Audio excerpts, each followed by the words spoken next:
Hey guys! Welcome to another video here for Patch Notes Breakdown. I'm joined by Mr. Counterfeit once again. My name is Daedalus, and we're heading into patch 9.13, a patch that many people have called a filler patch. And Peter's not too happy about that. You can see on his face right now. Oh, I mean, I don't care what people call it. But, I mean, I don't know. It's not exactly an enormously dramatic patch, so I can see why people would feel that way. Though there are some changes in here that I think people will notice. You know what? I think the highlight of the patch is the fact that Teamfight Tactics is coming out. And then obviously Kiana is still a thing.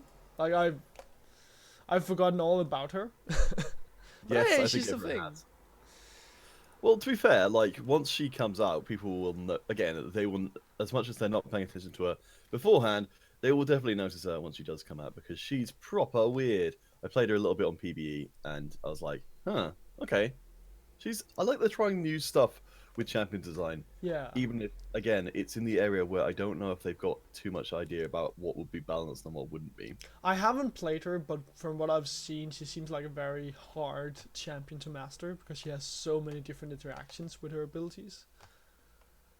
Well, I mean, I think it's true for a lot of champions that they're better, or at least function differently in different parts of the map. I think Kiana's the first one to sort of formalize that arrangement and be like, you know, you will play differently under different parts of the game. Like, you know, you'll have, if you're in the river, you'll have access to mostly your river and rock-based abilities and just stuff like that. So I know, I think it's cool. Like, she's a bit like Mordekaiser in that I'm definitely not an expert by any means, but from the brief time I've spent with her, it felt like a lot of her complexity comes from this whole elemental idea, and the rest of her kit is actually relatively straightforward. Yeah. Well, we can only wait and find out. There we go. So first up, Counterfeit instead. Let's not talk too much about Kiana because we haven't seen her yet. And they haven't started to nerf her or buff her. So let's instead talk about Corki, who's first up. And his ult is getting changed and his passive is getting changed. So, well, just to cut you off there, for some reason they put an ARAM change in the main patch notes. Does not apply to Summoner's Rift. Yeah. So, yeah. Okay, I haven't read through the notes before, so I wouldn't have probably seen this if I didn't read it a bit closer. But you're right, apparently it's only ARAM. Though I will say I do like it for ARAM. ARAM games aren't that long, so like having to wait 8 minutes for your first package is actually a good change here for Corki. Yeah, I mean, as much as there are certain champions that are very, very good in ARAM, the package Valkyrie jump is pretty ludicrous actually within the context of that game mode. So Yeah. I guess reroll till they get Corki now. Yeah. Well, why not? Moving on to Diana, her QOL changes are coming through. So that means that the tip of Diana's Crescent Strike reveals Fog of War, and it also casts more consistently towards the cursor, and it travels slightly faster. So it's not a huge change to Diana, and I actually think that I would love to see a bit more changes coming to Diana. But at least giving her a bit of a quality of life change is not gonna hurt her at all. Yeah, I mean, I guess the main noticeable stuff will be the Fog of War. So, you know, in terms of it's legitimately going to be, this is now a brush checking ability directly. Well, at least it's her main damage ability, but also it can give you vision. Like it can come in clutch if you're going to check like the Baron or the Drake. Yeah, sorry, I realized actually sort of reading that again. I don't think it does give you brush vision, but yeah, certainly like the ability to throw out round a corner vision I think that's still pretty worthwhile. I would assume it would give you brush vision simply because that's still Fog of War. I don't know. Like the thing is, like even if you don't have Fog of War over a brush, you can't see into it. So that's why I'm thinking that maybe not. If it does reveal brush, it would be really, really good. But I would be surprised. Well, you know what? We can just say that either way it's going to be strong because it will obviously give you vision of whoever's in the brush if you hit them with your Qs. Like I think. Yeah, I believe so. Nevertheless, it's going to be good in terms of getting vision. Yeah, I do think you're right that Diana. Uh, sorry, I've mentally adjusted my brain to say Kiana, and it hasn't quite worn off yet.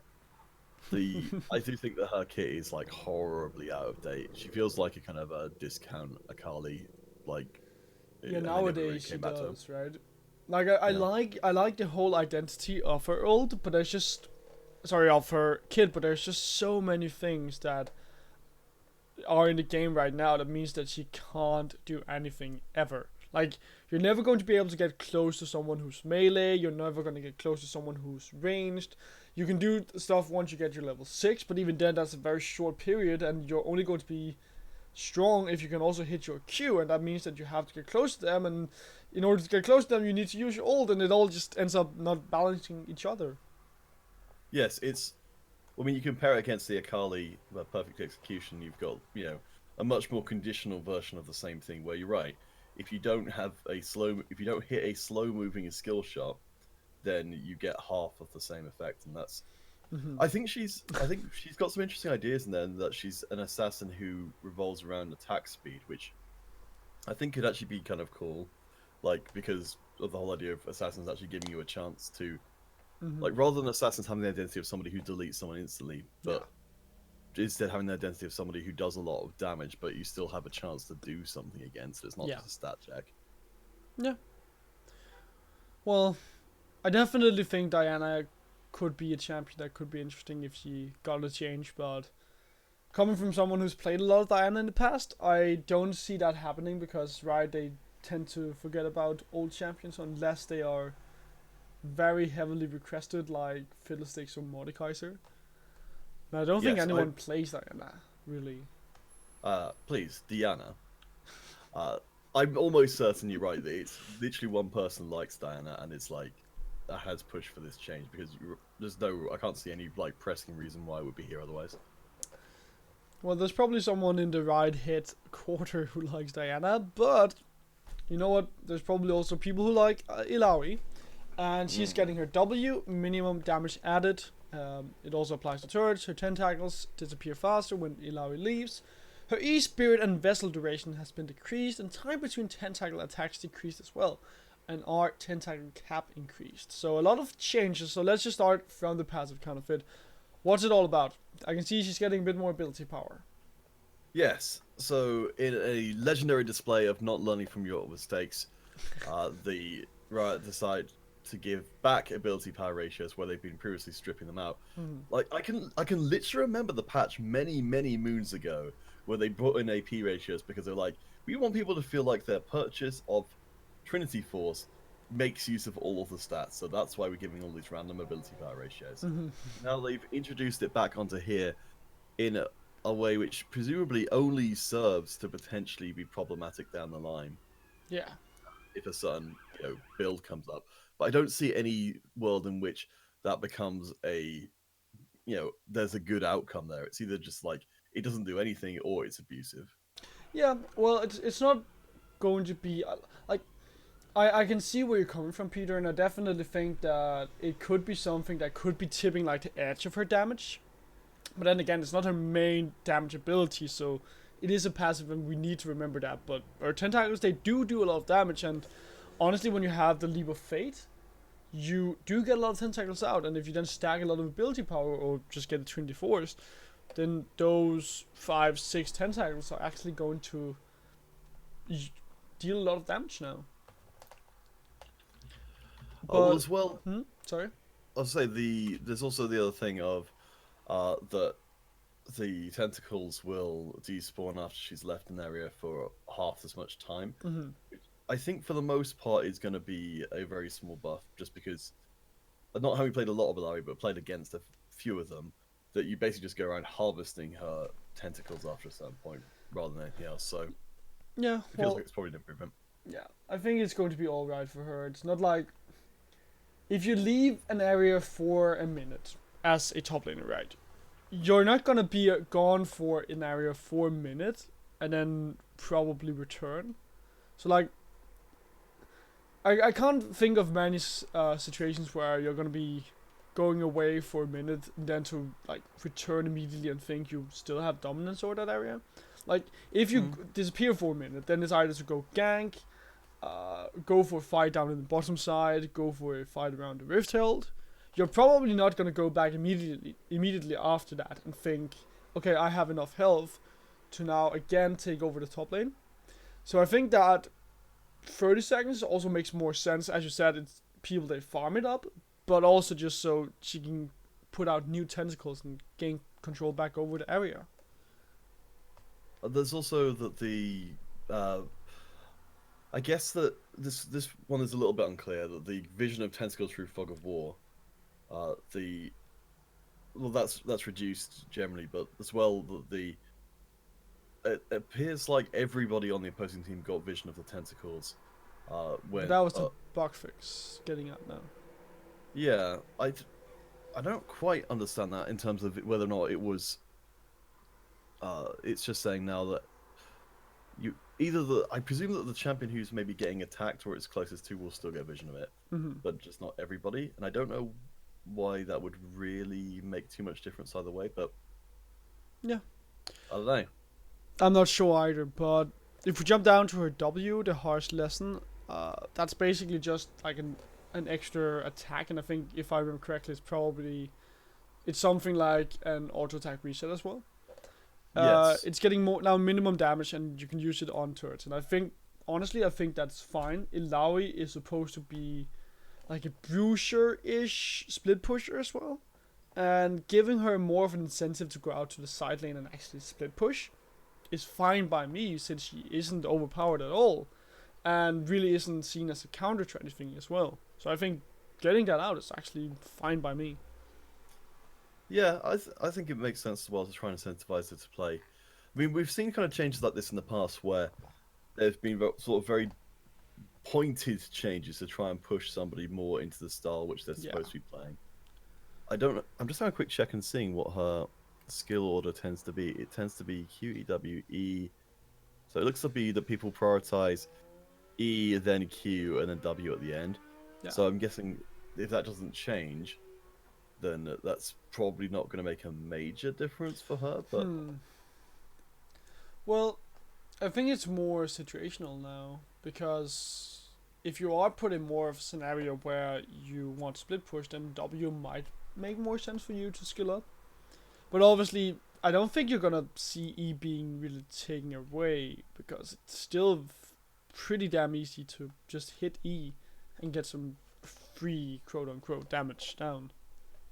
Yeah, the big changes here being that it lasts for less time, but there's not the whole thing of being able to hit Ilaoi to reduce the duration of the effect. I think I might have ranted about this before, but I hate Test of Spirit as an ability. Like, it really feels... Well, it feels like you're being punished for laning against her. Like, that... I don't think there's any other champion in the game where if you get hit by one skill shot, that you're just going to have a miserable time for the next, 7 seconds, as it turns out, as you're forced to play, like, this mini-game of avoiding these very easy-to-avoid tentacles. But, like, it's just very, very irritating. I mean, maybe you could argue that someone who's got, like, a dash in that same kind of position on them would be getting onto you, and then you'd spend that 7 seconds being murdered by them. But I think it's because the difference between somebody who has a similar ability that would just, like, say it's a Camille hookshot, and she gets onto you, you're actually fighting somebody, and then you can use your abilities on them, and you can potentially win that fight. Whereas for Test of Spirit, all you are doing is trying to ride it out until it's over, and now you can't even interact with Ilaoi to reduce the duration. So, like, it just feels very, very oppressive to play against. And I don't know if Ilaoi players... I think the thing is, like, I think you could just take away that whole part of the whole curse part and just have it have a longer range, and just be like, okay, you're gonna have to take some damage from Ilaoi, but I really liked, of any part of the ability I did like, was that you could engage with her to reduce the duration and kind of, at least you've got a method of interaction. Yeah, I was about to say that I think that was a fine idea, because it means that even though you're going to play into Ilaoi's strength by dueling and because she's a duelist and a bruiser and she wants to fight you. Still, just having the ability to reduce it if you're stronger than Ilaoi, I feel like was rather, a smart idea. But now you can't do that, and then you are forced into 7 seconds. I do agree with you that is very oppressive, and I think that if you can't somewhat reduce it, it should at least be lowered down to 5 or 6 seconds.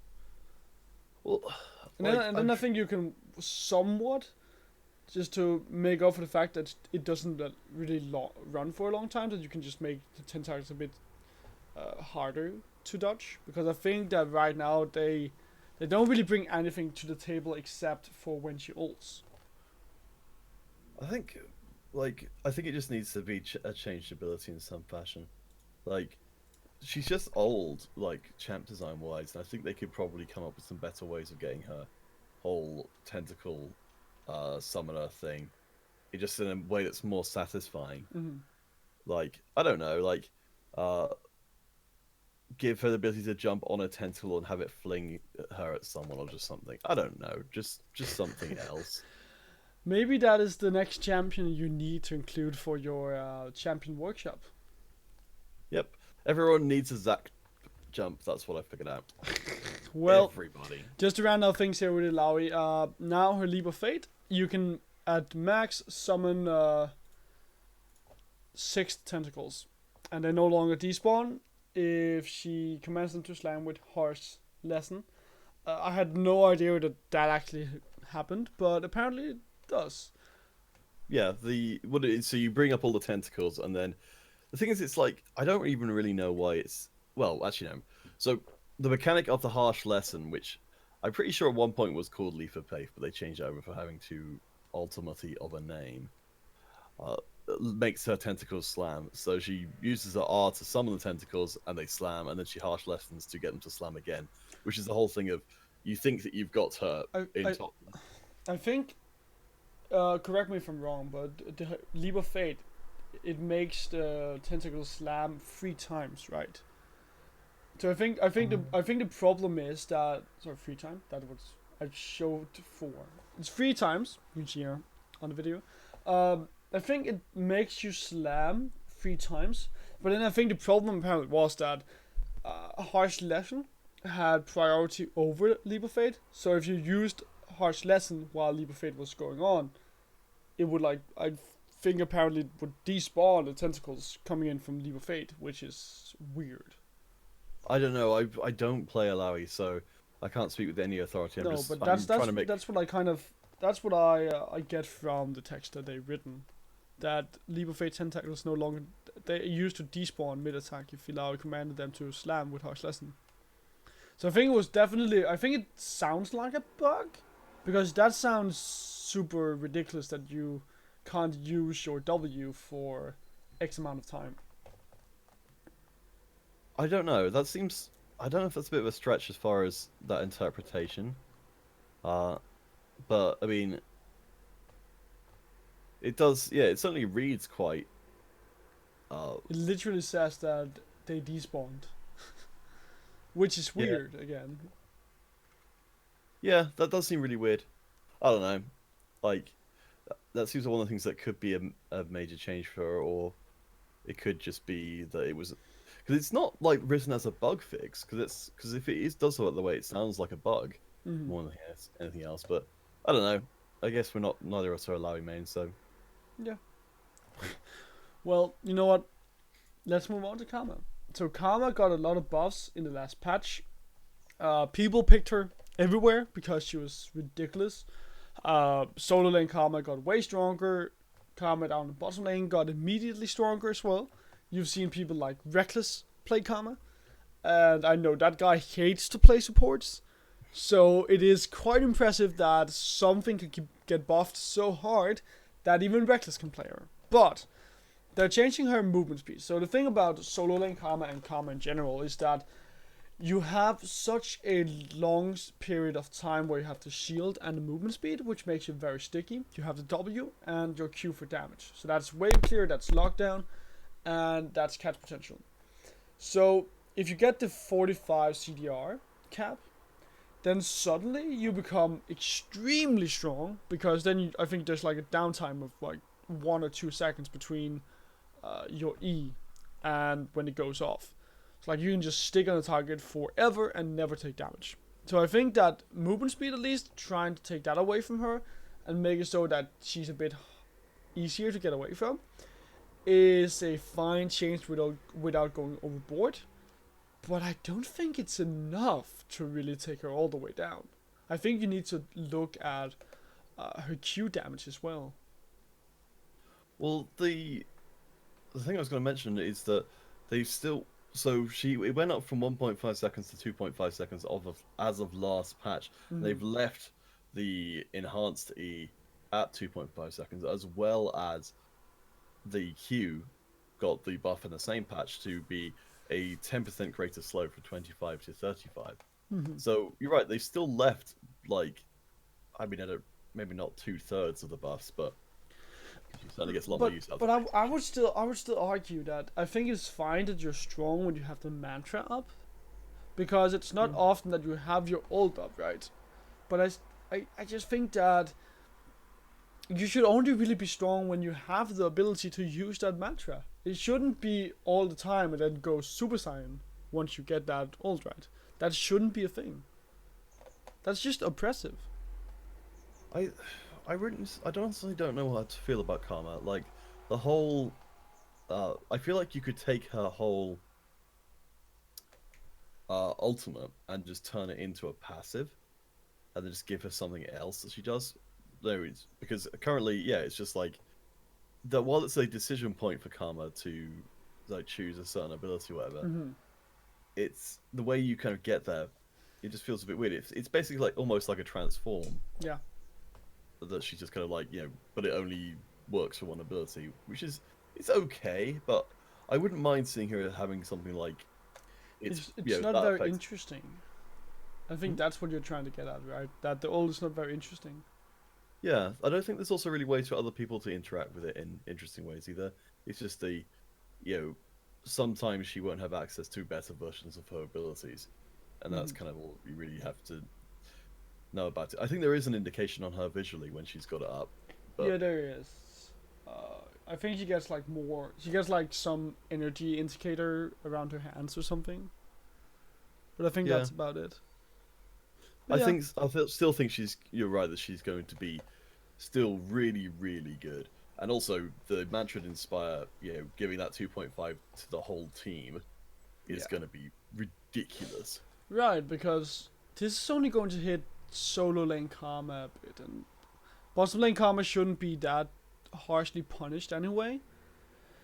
So like, I think definitely the Q is something that they need to look at, but I think it's fine taking it step by step, but they just need to realize as well that Karma is strong right now, and they need to address the fact that she's strong overall in every single aspect of her kit. Yeah, I am kind of surprised that they weren't a little bit more harsh with her, but maybe they don't see her quite as being as problematic as other picks might have been, which leapt suddenly into popularity. I don't know. I guess we'll see. Well, Peter, I know you like Ornn, so talk me through. Why is it important that Ornn gets 0.1 attack damage? That's amazing! I mean, it's his range trading ability, which doesn't require him to all in. He's got the bellows breath for people who are willing to stand close enough. But I think it's not an insignificant amount of damage because it's it's not listed as total attack damage, is it? So it's just regular. I don't know. Like, I don't know if this makes too much of a difference. But yeah, that's right. So it's damage ratio. So you're gonna have to wait for a while before you even build items that cause this to have any kind of difference made. I don't know. Presumably they think Ornn's in an okay place and they're trying to give him a little bit of a push across. I think later on this might turn into a noticeable amount of damage. So, I don't know. And we played at Ornn and ARAM's, certainly very aware that outside of his ultimate, in team fights he can feel a little bit lackluster unless you're unless you're actually engaging. He doesn't really do too much. Yeah. So the idea you could use Volcanic Rupture more as a harass tool is something. Yeah. Well, I agree with you, Peter. I don't mind or wouldn't mind seeing Ornn getting back, and if getting a bit more harass abilities to work with is the way to go, I'm fine with that. But then moving on to Pike, his Q cooldown is decreased early, his stab damage bonus has been removed, W movement speed now scales, and E no longer damages non-champions. So this is specifically targeted towards solo lane Pike. People everywhere in professional play have started playing Pike in the solo lanes, and he's basically like the weirdest and strongest assassin once he gets ahead. Like, there's no way you can really stop that guy. So I think at least for the Bone Skewer to take the extra bonus damage away from that is fine, because you're not exactly guarding his Q. You're just making it a bit easier to deal with the damage that he can put out. I feel if anything, you should be getting rewarded for hitting a long range blown skewer rather than for using it at almost point blank range, which is pretty hard to miss a lot of the time. But yeah, like him having his wave clear getting hit in multiple aspects, I think it's a very, very clear message that Pike solo lane is just apparently not something right one in the game. Like from what I've heard from Freak's video, it's been in the game for a very long time already. Yeah. But it just didn't really pick up popularity until, obviously the competitive debut recently. Yeah. Well, I personally don't mind seeing Pike in the solo lane. I think he's as fine as Tahm Kench in the solo lane. I just think you need to be able to somewhat balance the two. And that's where it becomes hard, right? Because you don't want to take all the damage away from Pike, because he is supposed to be an all-in support. But if you make him too strong, he's going to be just too ridiculous in the side lane. So I think that at least starting out by taking away that extra bonus damage is a good way to try and balance this guy. Because the extra bonus damage is there for the support side of the Pike and not for the solo lane. I think it's tough. Like, as much as the community are going to take things and make of them what they will, as also take champions and play them in certain ways, I think it's always going to be very tricky for Riot's balance to account for a champion being used in two different lanes, and then be able to balance in a way that makes sense for both of them. And I don't blame them at all for just being like, how about, there are plenty of other top laners. How about we just don't have Pike be one of them, and then we can balance Pike appropriately for his position. Yeah. I don't think that's outrageous as an idea. Even as much as Pike is a non-traditional support, he's still intended as a support. And if Riot want to brute force that, then it's up to them. Yeah, I completely agree with you, but I don't mind seeing champions being able to be played elsewhere. I just think it's something that Riot needs to balance. I think there's one more thing I really want to talk about with Pike, and it's the Phantom Undertow. I had no idea it dealt damage to non-champions, and I honestly don't understand why. It's your setup tool as a support. Why does it have to deal damage to, let's say, minions? I can understand if it deals damage to tippers or to controllable NPCs like that. But I don't understand why it has to deal damage to minions. Well, I mean, it doesn't anymore, but I think there was some edge cases where it could be used to clear a way away for your carry to get through. I don't think it was a major thing. Yeah, and that's where I disagree. I don't think that should be a thing with the Phantom Undertow. It should be all about setting up ganks as a support. I'm just having a quick check through on, let's see, so I'm trying to think in my head from when I was reading about what potential changes they were looking to put in, and I think actually looking at his patch history, I don't think they ever put in the whole thing of having his health recovery be tied to his E, which was a change that was talked about for a while, but doesn't actually seem like it ever came to be, so no. I don't know. It's still This kid is very obnoxious.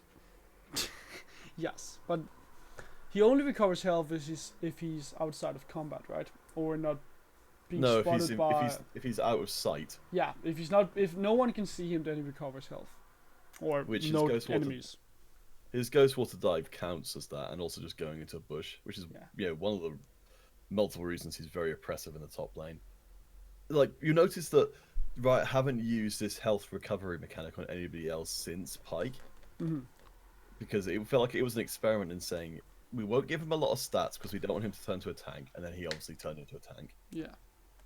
And then they managed to get around that, and so it feels like a bit of a holdover where, he needs to be able to function in lane without just getting driven out by all of the ranged characters. But I don't know if maybe it's a bit of a failed experiment in that respect, and just maybe they should just give him some other stats and take that away.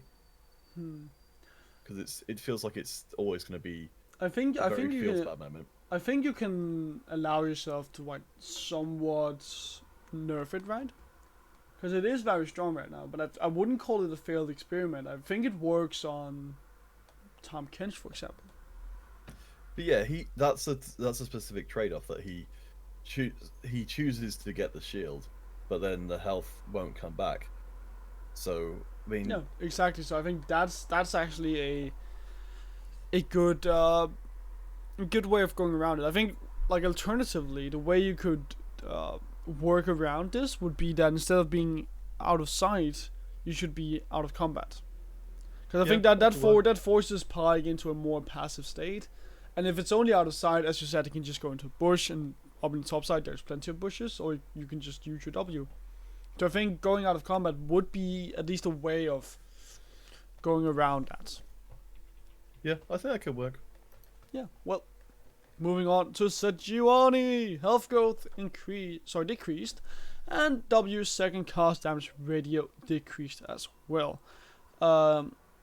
So she's still like a jungler that you can pick if you want to. It's not like the jungler we see all the time anymore.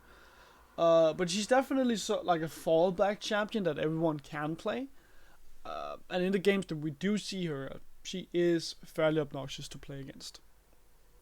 Yeah, I mean, she certainly picked up a little bit of popularity again now that Silas has dropped out of being absolutely everywhere, and so you're not just giving her extremely impactful ultimate across to the opposing team every time you pick her. As far as the actual changes goes, looking back at her 9.8 changes, this looks like it's basically splitting the difference between the two, which is that her second hit went from 4.5 to 6 in 9.8, and now it's going back to 5.25, so it's basically just slightly from where she was before. The health growth, I think, is probably, considering that also works off of, like it's a double nerf in that respect, that she's going to end up with, I think, quite a lot less health later on. But how important that is, I don't necessarily think it will be, because you think back to when they took, the Renekton's ultimate health from level 6 and gave it to level 16, because the base health doesn't really matter a huge amount later on. No. Compared to the other stats. Yeah. Well, I don't really have a lot more to add to it. I think it's like fine change to begin with, and again I like when Riot, instead of going completely overboard, you just take it one step at a time, and I think that's what they're doing here with Sejuani as well. So, do you have anything more to add to her? Yeah, I think it's fair. Like, it's a matter of degree. I don't think it's gonna change anything fundamental, but yeah, you're right. I think she's not again one of those champions where she sort of inspires a knee jerk. She needs to get its dumpstered reaction. Well, moving on to Sivir. So, Sivir as a champion has been also like a stable pick for a lot of AD carries as of recently. She's the pick you can always just take if you need something safe and you need something with a high impact, without really giving up anything in return over to your opponent. It's not like you're picking an Ezreal who also has a high impact but sucks in the early game, and it's not like you're picking a Vayne who isn't as good in the early game either but has an incredible mid game. Sivir is an all-rounder right now. Like mana regen and attack damage growth, they're just cleaning up numbers, as they write right here that they want some hashtag clean numbers. Though I think the ricochet change is probably the biggest one that you need to notice, because 15 extra mana is a fair amount on Sivir. And I've played a lot of Sivir in the past, and I always feel like I don't have enough mana. So now having to spend 15 extra on a Ricochet, and thus having to think about how much do I want to push, slash how much do I want to be able to fight, makes it for a harder, for like a harder path for you to pick up what you want to do in the game. Certainly before you get the Essence Reaver, at least. Yeah. Like, it's... Yeah, I think it seemed reasonable given how popular she is.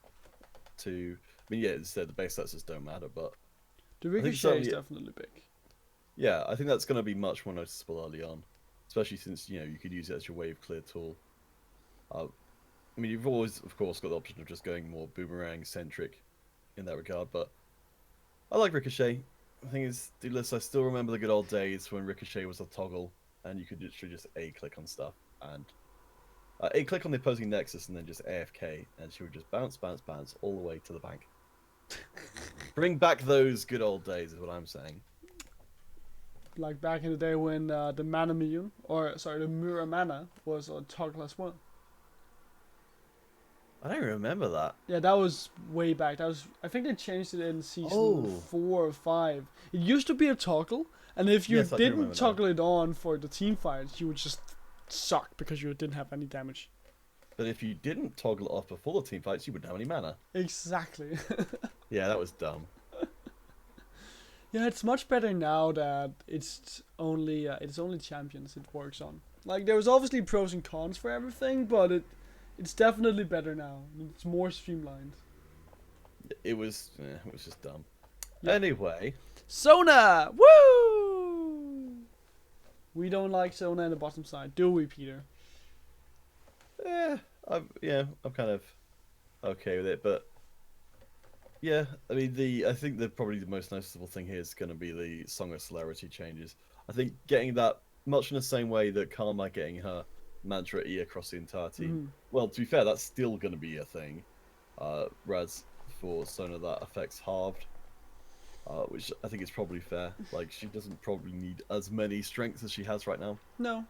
But yeah, movement speed is obviously going to be the one that really has a high impact, I think, for the Q.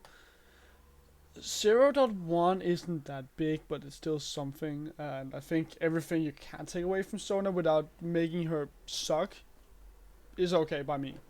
I like that she has a place in the bottom side, and I think that right now the bottom side has a great meta, and I like that there's like place for everything. But I think that you need to be able to strip Sona of her oppressiveness, which she has a bunch of right now. I guess the most interesting for me about this is it's right being a little bit more straightforward with their balance, like, discussion here, which is kind of the pre-change notes. Which, yeah, like, I like that it's showing that they're kind of aware of what's going on, which, I mean, you'd hope they would be, but it's always nice when a developer's specific about what, that they're aware of the whole situation before nerfing it, rather than just being, we looked at these numbers and so we said, obviously they need to be nerfed. But yeah, that's obviously good, and I think what you're referring to is they're seeing Sona Pike, Sona Tam Kench, Sona whatever in the bottom side. So I think you're definitely right, Peter, that it's nice that they are open about that. So Silas is not really that problematic anymore. He's still a problem, but he's not as problematic as he used to be. So I think it's fine that they're starting to say, okay, we've nerfed him to the ground. How can we bring him up again? And I definitely think that looking at health growth and Kingslayer is fine. I would be very cautious about trying to change the Kingslayer too much, because right now I think Kingslayer is in a fine position. It's not too much damage and it's not too much health recovery, which could tip over very fast. Yeah, they keep putting power back into Kingslayer, and as much as I'm sure that they know what they're doing, like, it feels a little cyclical in that we're kind of going from Kingslayer is too stupid, so we're going to cut a lot of power out of it, and then I suppose what the point of this being that there's a bunch of different levers you can pull with Silas to balance, and I think maybe the abscond abduct, like missing out on the shield unless you want to commit in. Mm-hmm. I think that's a really good change.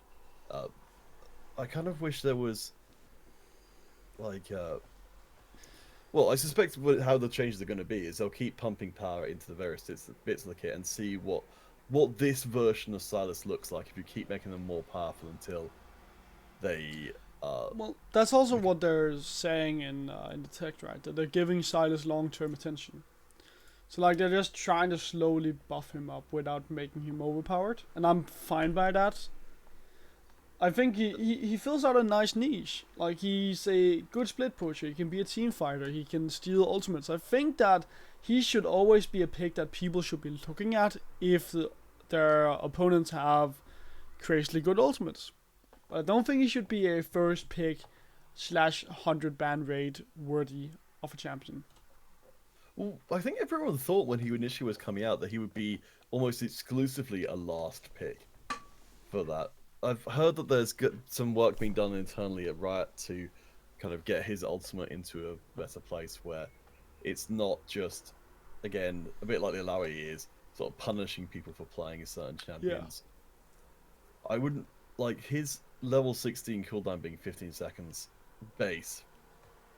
I think is incredibly low. Yeah, it's very extreme. It should be like 30 seconds.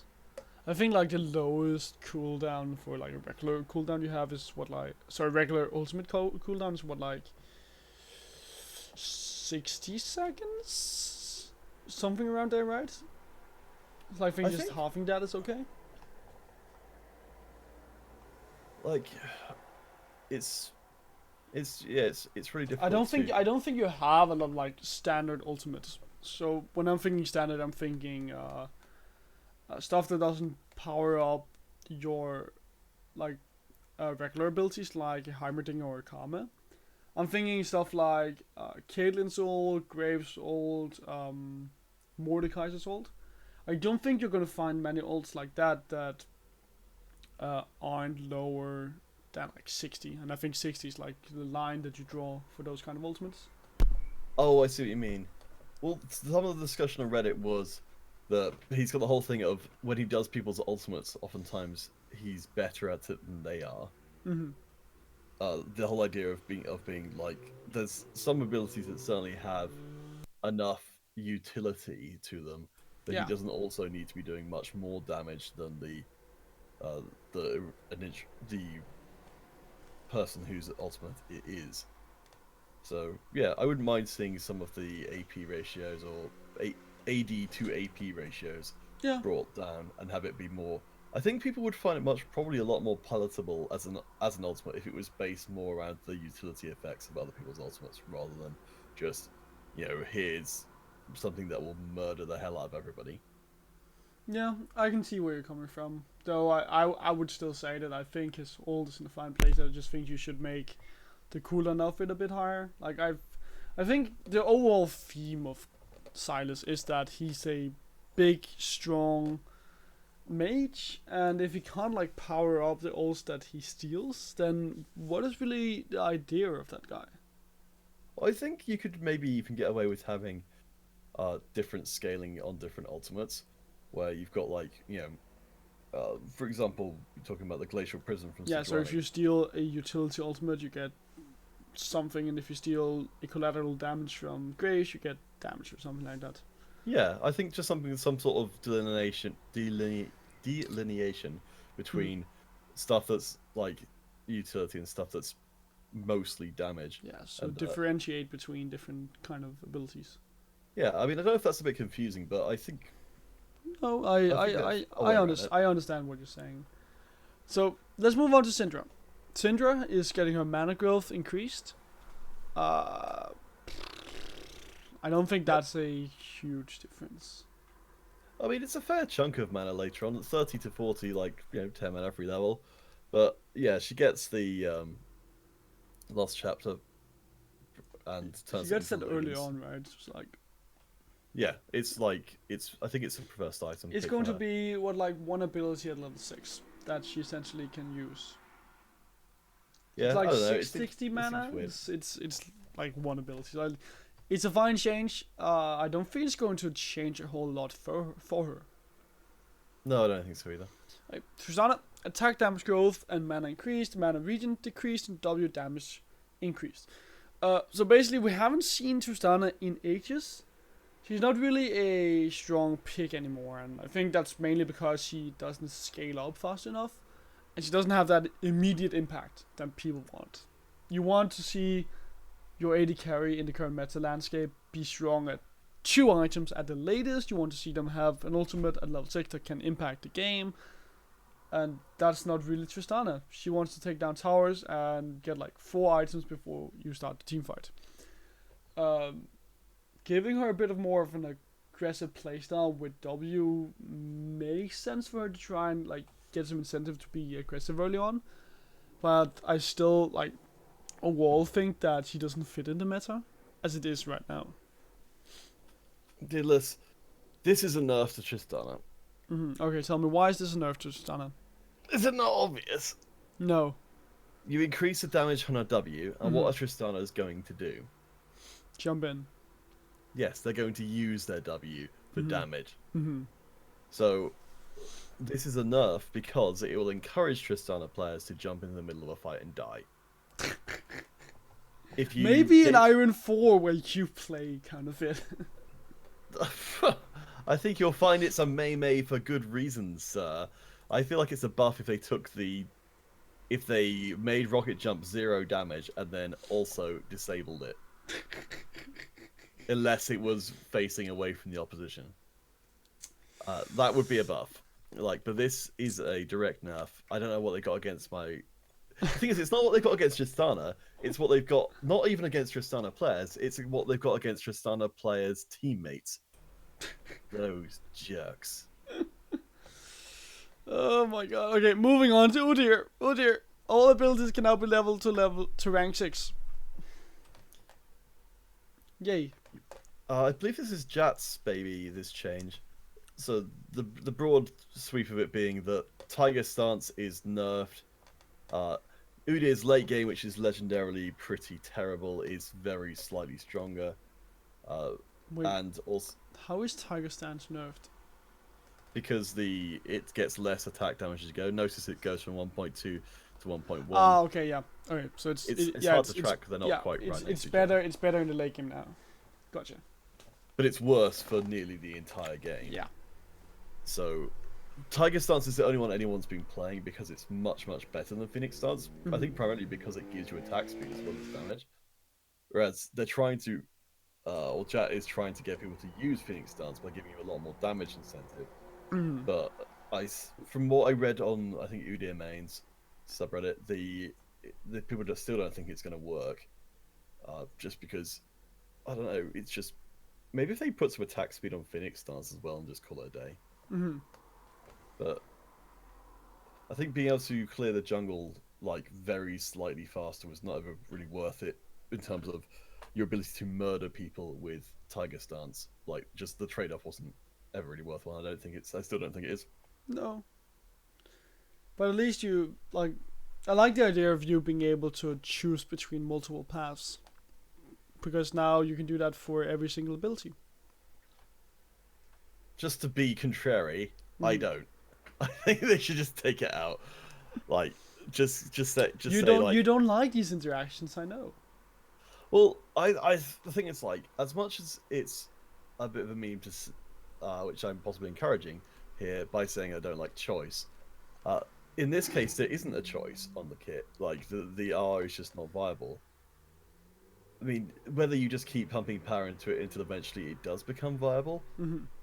But at the same time, because there's little, in terms of what they do, like, they just do, both of the abilities just do damage. So either Tiger Stance is better or Phoenix Stance is better, depending on, like, you know, do you want, if there's enough damage on Phoenix Stance that it's better for clearing and it's adequate for for ganking, everyone just switches across to the Phoenix stance. It's kind of been the history of Udyr, at least in my experience, is that people flip flop between whichever one is best at the time, and then completely ignore or nearly completely ignore the other one. And I just think that's kind of weak sauce. I think they could do better. Okay. Yeah, I think you've convinced me. Uh, but I still think it's nice that you have the ability to choose different paths. But I'm definitely convinced that Phoenix Dance needs to do something else than damage, because it's ridiculous to have two abilities that do damage. I can see where you're coming from, Peter. So moving on to items. Essence Reaver, upgrade cost has been decreased, total cost increased, and build path has been adjusted. I don't like this, mainly because it's been changed from Pickaxe, Caulfield's Warhammer, and Cloak of Agility to Beer Sword, Caulfield's Warhammer, and Cloak of Agility. I really like the idea that you could go for either the Warhammer for CDR and a little less AD, or you could go for the Pickaxe for full AD. Now BF Sword means that you're gonna have to, if you want to have a lot of AD, you're gonna have to gain a lot more gold before you can go back, or you have to go for the weaker choice in the Caulfield's Warhammer. So like I just don't like whenever people put in the BF Sword, unless it's something like the Infinity Edge, because BF Sword, it's so cost heavy, and it's not always that you can afford that item, and it just feels bad when you're forced back to base without being able to afford the BF Sword. I think that might be something of the idea, though. It's not really a discussed topic. That actually, so this is a bit of a sidebar, but not massively so. What do you think about the idea that you could see how much gold your opposition had? Because theoretically, you could work it out, like to a pretty because you can look at what their CS is, and you can see how many kills they've got. So theoretically, you know how much gold they've got at any given point if you're skilled enough to be able to do those calculations, or probably more likely just know, at this point in the game, this many CS is X amount. Mm-hmm. So how about if you introduce the ability to see other people's gold on the scoreboard, and then you've got this whole idea at play much more explicitly that you're trying to get people out of lane before they can afford a specific item, because you're right that I think this is directly designed to make that a possibility that you might have to go back before you can afford the Essence Reaver component parts, and thus making it a much bigger nerf than it would initially come off as. I don't like the idea, and my reasoning is the same as when they changed the Drakes. I don't think you should be given that much information as a player. I think there is a part of League of Legends which requires you to be aware of what the hell is going on.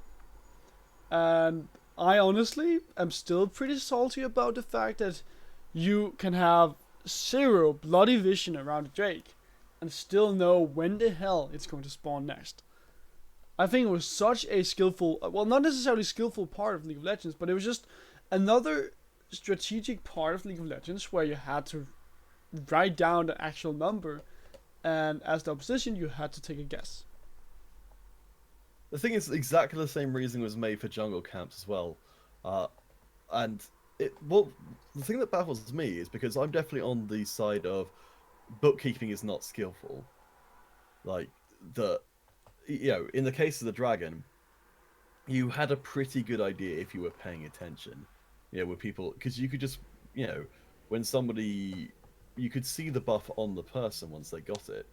So it was just a case of, that you had your opponent selected, which most of the time you would in lane. So I don't think it was a major thing. What's the problem about just keeping vision then? Like you say it's not a problem because you can figure it out anyway if you see your opponent getting a buff. So it shouldn't be a problem in the first place.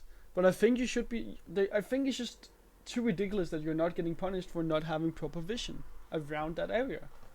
Well, I think the issue that people run into with this kind of stuff is treating everything as equally important. Like because of A is true and B is true, therefore they must hold the same level of importance, and I don't think that's true at all. So in this case, you're talking about the tactical benefits of controlling vision around the dragons should be rewarded, Hmm. which is true. But I personally believe that in the current incarnation, that's still true. Just the fact you know when it's going to spawn isn't doesn't negate that. It just means that it's not as good as it once was. I think the what you get in return is you get a more well, and this is the part where I'm going to be a lot looser because I can't remember what the exact reasoning was. It was such a long time ago. But the it's I guess it's just kind of it takes out a degree of bookkeeping for lower level players. And I think as well, it also encourages the game to focus more around those dragon spawns. And I Mm-hmm. think that's a deliberate decision I think they made for the game is to be like, you've got a known quantity. Whereas I think I remember before when there weren't jungle timers, there weren't dragon timers and things, you'd always be kind of like uh, a little woolly about when it was going to happen. And I don't necessarily think that was a particularly good thing because now it feels like in the same way that sorry, this has gotten into a much bigger topic than I expected it to be. The So what I'm saying, the dragon timers and the buff timers opened up strategic possibilities for lower level players because the high level players were already using this information without having that stuff there, because they'd be able to figure it out. So all it did was meant that lower level players now had the ability to make better decisions. So in the same way that now I'm saying that if you could see how much gold someone has generated, which you can work out, you can always work it out, then you can make a decision. Do we go in on this way because they don't have quite enough for their BS sword? So, if you can see they've got, 1,200 gold or something, and you're like, okay, this is the time we've got to go in. We've got this information. We know for certain this is the case. So we can make a strategic decision to do this. And again, at higher levels, players would just be able to do that anyway because they'd know how much CS equals how much gold. But at lower levels, you just wouldn't be able to make that decision because you just don't know that. I feel like I'm not going to persuade you here, but Just get good. No, that's like, I can see where you're coming from, and you're thinking more of the casual player than I am.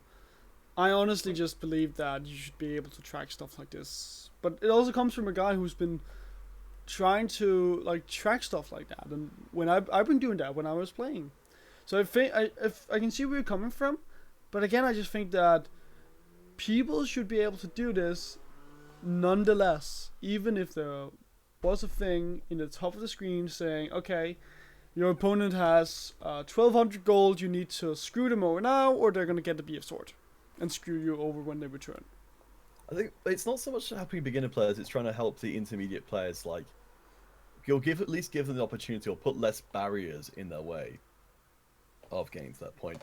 Like, I mean, I'm of the opinion that flash timers, if somebody flashes in vision, you should have a sight on the scoreboard of how long it is till their flash is up. Again, because that's something that is busy work for a player. Like, it's a completely known See, quantity.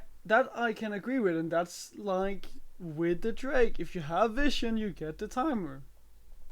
Well, I think the Drake was a deliberate one to try and encourage people to be more Drake centric in their play. Can't remember when it happened. I think it was after they changed the Drake from just being a bunch of money and random buffs. Yeah, it was I think it was season 5. I want to say season 5, but it might have been season 4 because they first changed it into all those basically what we have now, but just stacking up to 5. Yeah, I think it was them trying to put more importance on Dragon as a whole, as a a central strategic objective. Instead of just being gold that you picked up. But anyway, Yeah, if we need to move it back to Essence Reaver. Ah! So we can so you say it's good that you can be punished for going back too early, and I think I argue that I like the streamlined idea of the pickaxe and the Coalfields Warhammer. Though I can see where you're coming from, because Essence Reaver is somewhat back to being a strong, viable first item again. I don't think it is as strong as it used to be, but I can definitely see your point, and I will agree with it only because it is somewhat back to being a first item again. Well, also look at the component parts. You've got an 800 item, a was it 875 or I 900? think Cloak of Agility is 600. Oh wait, man, if I'm at, it's gonna be embarrassing if I'm that out of date on. Wait, it might be 800 still, but somewhere between that. So Cloak of Agility is, uh, yeah, 800, Yeah. and the sorry, my brain's not working And very well. then So pick, PF sword is pickaxe is 875 and yeah. pickaxe is 1300.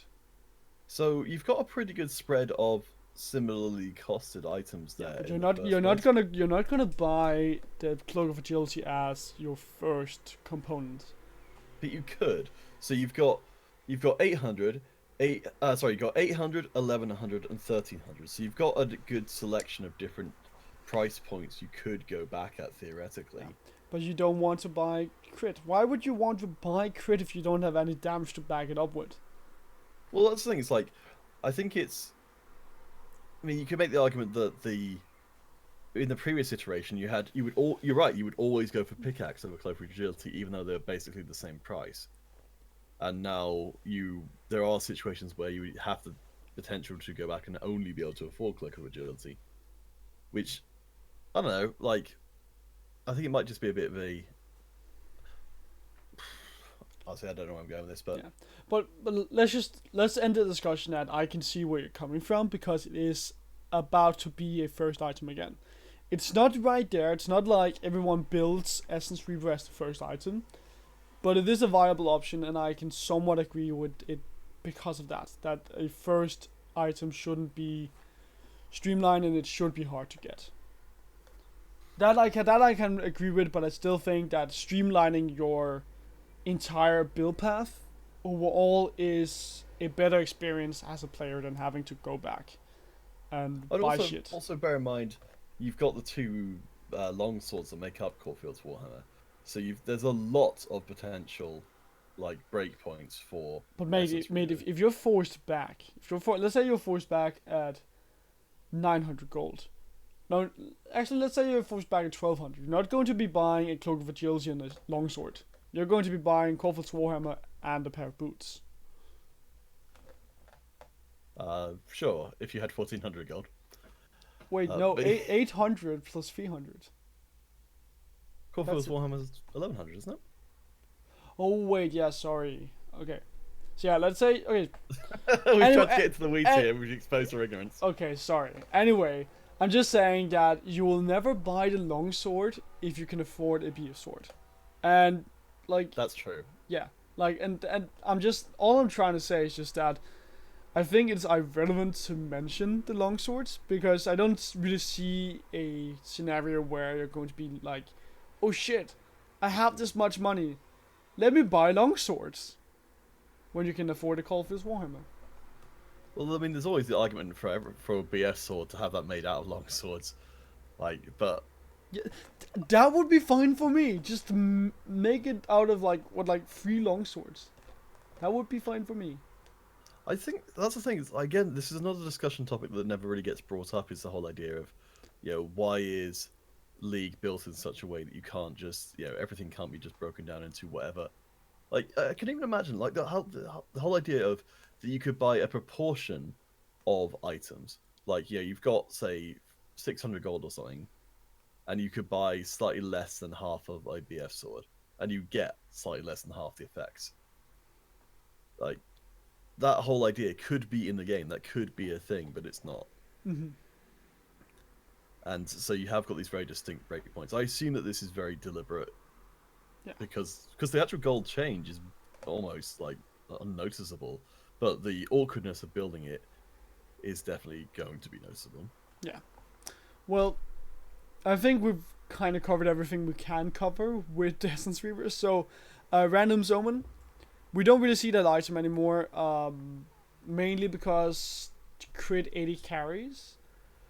The likes of Tristana and Caitlyn, who are strong in the late game, don't really get played anymore.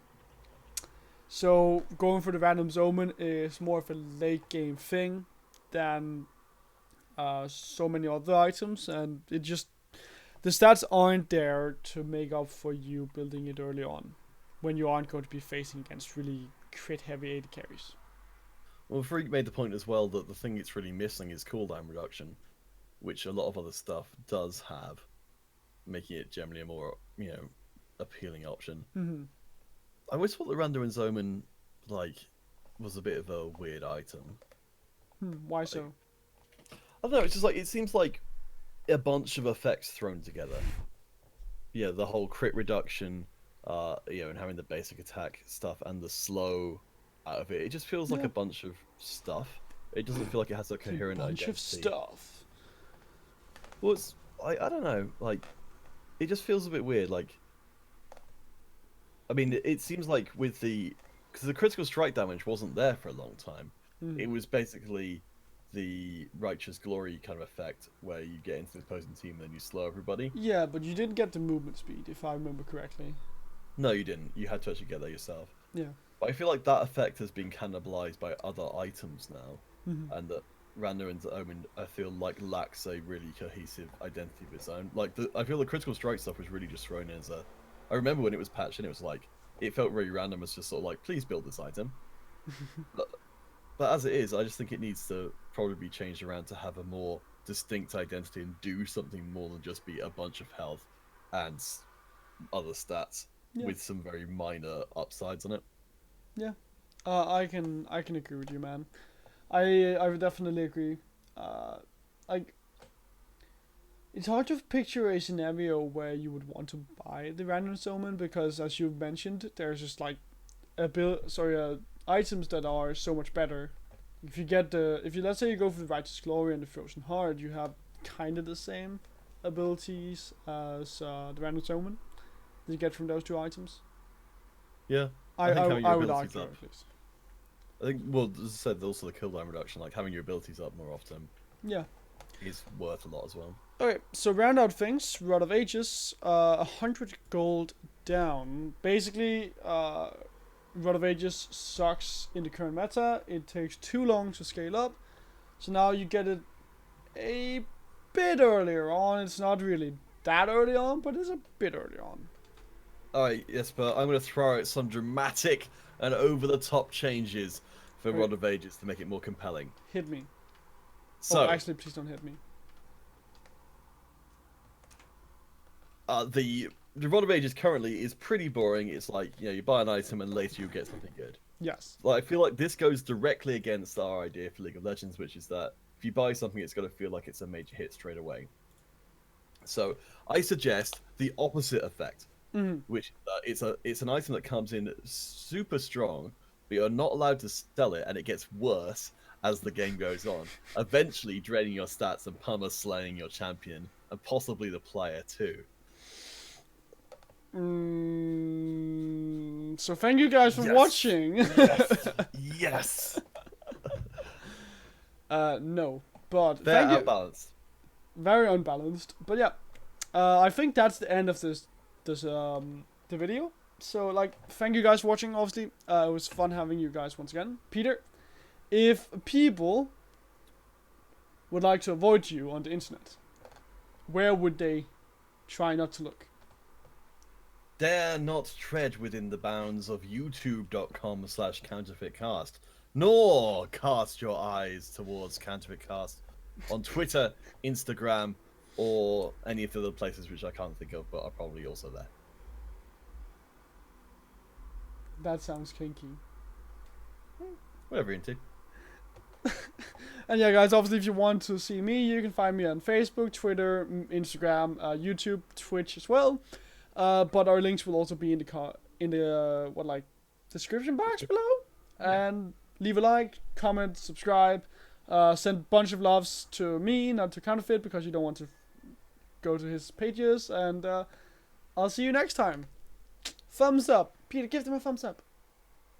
That was 2 thumbs ups, but you messed up.